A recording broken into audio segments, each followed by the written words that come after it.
Now, probably you're spending most of the day either trying to enjoy the sunshine or stay out of it, but have you considered the etiquette surrounding a heat wave? I mean, we're all feeling a bit hot, sticky and hot and bothered. Is it the time to actually worry about what other people think about us? Well, we're going to speak to Grant Harrold now. He's a former royal butler and etiquette advisor. Good afternoon, Grant. Good afternoon, Emma. Well, should we really care what other people think about us and whether we're presentable or not? Is it not more important that we're cold and cool and enjoying ourselves? No, it's far more important what other people are thinking, without any question. Oh, dear. It's a really difficult time of the year, though, isn't it? Because a lot of people will just literally let it all hang out, won't they? Yes, and this is the problem, because we go into this mode of where we don't really know what to do, and there's nothing worse when you're walking along the street and you suddenly see some chaps that have taken their shirts off, and in their eyes, they probably think they're out of a scene of Baywatch, but the reality is it's a scene from Crime Watch. That's brilliant. Oh, dear. Well, I know, and women wouldn't get away with that, would they? You'd never see women, unless you're at a festival, you don't see women whipping their tops off and even walking around in their bras, do you? It's something that men think that they can do. Absolutely, thank God we don't. I think I would emigrate if I started seeing women doing that in the UK. No, thankfully we haven't got to that stage, and that's why men should be actually looking at ladies for the example of what we should be doing. Okay. Well, actually, it was interesting. The TUC actually offered a serious request and demand to employers this morning, saying, come on, let's chill out a bit. Actually, let's not treat employees like factory hens. The fact is they've got to get a job done. They don't need to be confined in things like suits and ties, and let people be relaxed when it comes to the dress code in the office today. Do you agree with the TUC? Can I have their address? I can see I'm going to have to write a letter this afternoon. So if you were my boss, would you make me come in with my shirt buttoned up to the top and still with a tie on if I was a chap, for example? If I was I'd probably have your white tie, actually.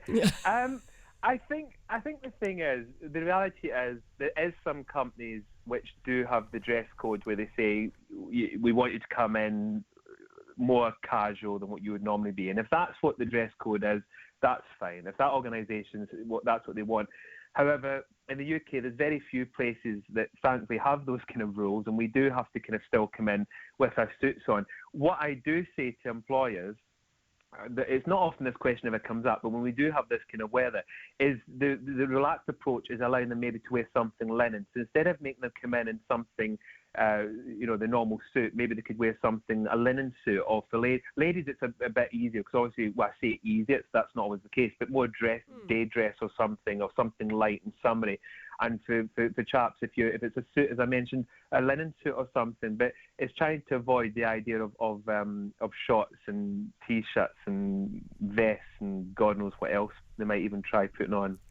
Well, I mean, I was in a different workplace earlier this morning in an office in Manchester City Centre, and certainly a lot of people were turning up in shorts. So you'd have said a big no-no if you were the boss, would you? Yeah, I'll probably turn them away and saying come back in half an hour.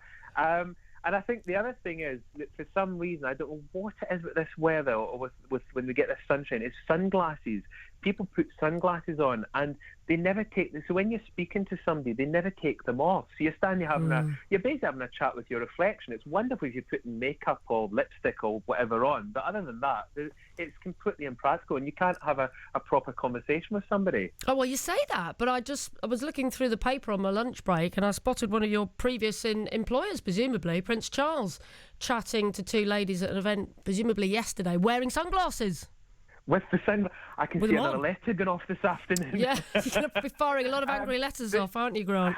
Yes, absolutely. However, my get out on that one is with royals, with etiquette, and which is historically a fact. Whenever you see royals doing things, it always became the way of doing things. But hopefully on that one, I don't agree, because I think that when you're speaking to somebody, I personally always remove sunglasses. And also, quickly to add, a hat. If I've got a hat on and I'm speaking to a lady, I'll always remove, which I learned from my grandfather and things, I'd always remove my hat. And if I go indoors, again, the hats and sunglasses are removed. You don't keep them on. Yeah, unless you are employed as the local hip hop act, obviously.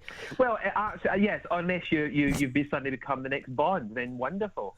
Do you think people really care? I mean, if I was to meet you in the street, and I'm sure we would meet and have a lovely chat, Grant, I wouldn't personally be offended if you kept your Panama hat on. No, but I think because in my head I'd be thinking the whole time, I must remove this hat. I couldn't not do it. And as you said, I don't know. I think the younger generation probably wouldn't notice. They probably wouldn't even think anything of it. Where I think, I want to say I'm probably completely wrong, but probably from 30, 40 plus, we would know that that's not quite how it was isn't around it? our parents or our grandparents. But the younger generation have got no idea. No, I'll have to ask our listeners. Well, apparently you've got to go now, Grant, and I can't be rude and keep you held up because you've got to talk to other people. So no time to even tell you how we tell someone if they smell too much in the hot weather. So I'll just have to make that up myself. Well, very quickly, all I was going to say on that one, you know those outdoor loos you find, the ones that you can go in and well, they've got a wonderful wash facility. Just put somebody in that and press the wash facility. That sorts everything. Grant Harrold, former butler and etiquette advisor, thank you very much. Thank you for having me on. What an absolute trooper. Oh, this is rather apt. We're going to play Queen now. There you go. It's Grant's former boss on BBC Radio Manchester.